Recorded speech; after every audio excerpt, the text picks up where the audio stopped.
इस दुनिया में करोड़ों गैलेक्सीज हैं। उस गैलेक्सीज में अनगिनत तारे हैं और उन्हीं में से कुछ तारों के अपने ग्रह होंगे जिसमें जिंदगी भी बसती होगी। इस अनगिनत गैलेक्सी में अपना कौन सा गैलेक्सी है और कहाँ बसते हैं हम, आइए जानते हैं इस वीडियो में।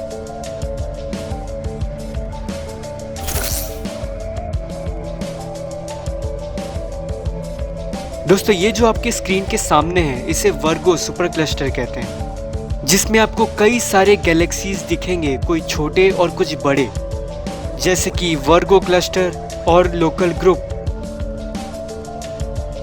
अब दोस्तों, हम इस लोकल ग्रुप को थोड़ा जूम आउट करते हैं। इस लोकल गैलेक्सी में कम से कम 50 गैलेक्सीज हैं, जिसमें से कुछ गैलेक्सीज बहुत ही छोटे टाइनी डॉफ गैलेक्सीज हैं, लेकिन कुछ बहुत ही ज़्यादा बड़े हैं। और इस लोकल ग्रुप के गैलेक्सीज में जो सबसे बड़ा गैलेक्सी है वो है एंड्रोमेडा, जो कि एक स्पाइरल गैलेक्सी है। और उसके बाद जो इसकी आधे साइज का है वो है मिल्की वे, और ये भी एक स्पाइरल गैलेक्सी ही है। इस मिल्की वे में कम से कम 20 करोड़ से 40 करोड़ तक के स्टार एग्जिस्ट करते हैं, और इसका डायामीटर 1 लाख लाइट ईयर्स का है। इसका मतलब लाइट को 1 लाख साल लगेगा इसके एक छोर से दूसरे छोर तक जाने में, और ये गैलेक्सी सिर्फ 1000 लाइट ईयर थिक है। इस गैलेक्सी की लंबाई, चौड़ाई ये सब लोगों ने एस्टिमेट किया है, लेकिन इसका कोई भी पुख्ता सबूत हमारे पास नहीं है। ये गैलेक्सी बस एक डिस्क है जिसमें कई सारे स्टार्स हैं, और इन स्टार्स के आजू बाजू हेलो है, और बीच में एक ब्लज।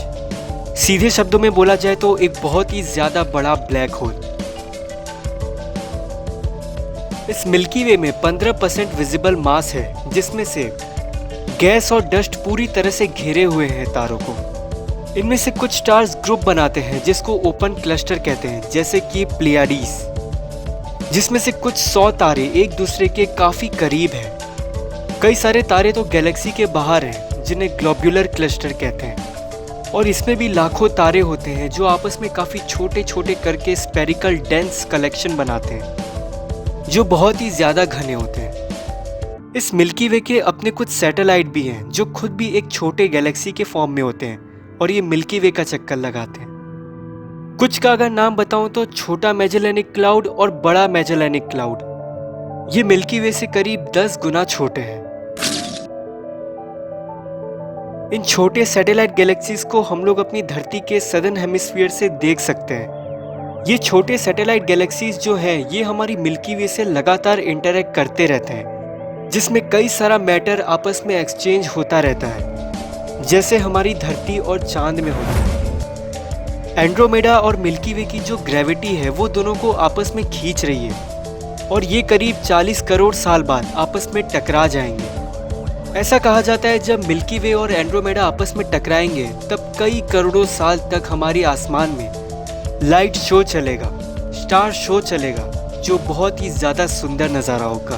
अब वो बात अलग है, कोई तारा हमारी सूरज से टकरा गया तब तो कुछ और ही हो जाएगा। लेकिन एक बात है, हम लोग ये सब देखने के लिए उस वक्त जिंदा नहीं होंगे। ये दोनों गैलेक्सीज आपस में मिलकर और बड़ा गैलेक्सी बनाएंगे, जिसका नाम होगा मिल्ग्रोमेडा।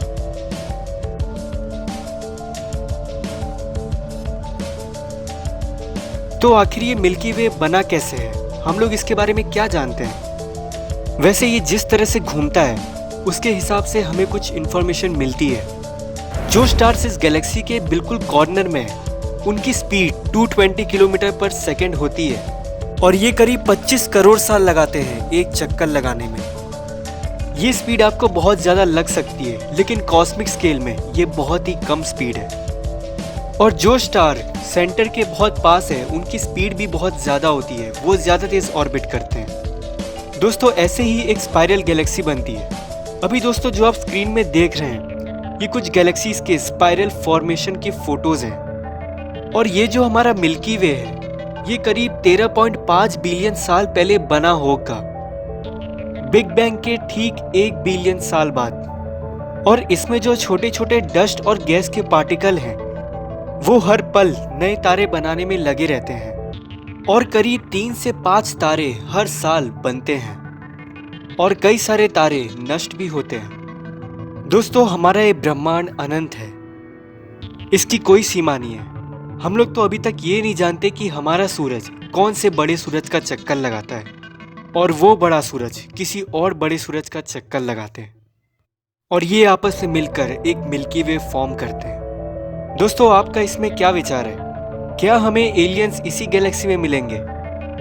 मुझे कमेंट सेक्शन में ज़रूर बताना। अगर आपको ये वीडियो अच्छा लगा हो तो प्लीज़ इसे लाइक कीजिए एंड थैंक्स फॉर वॉचिंग।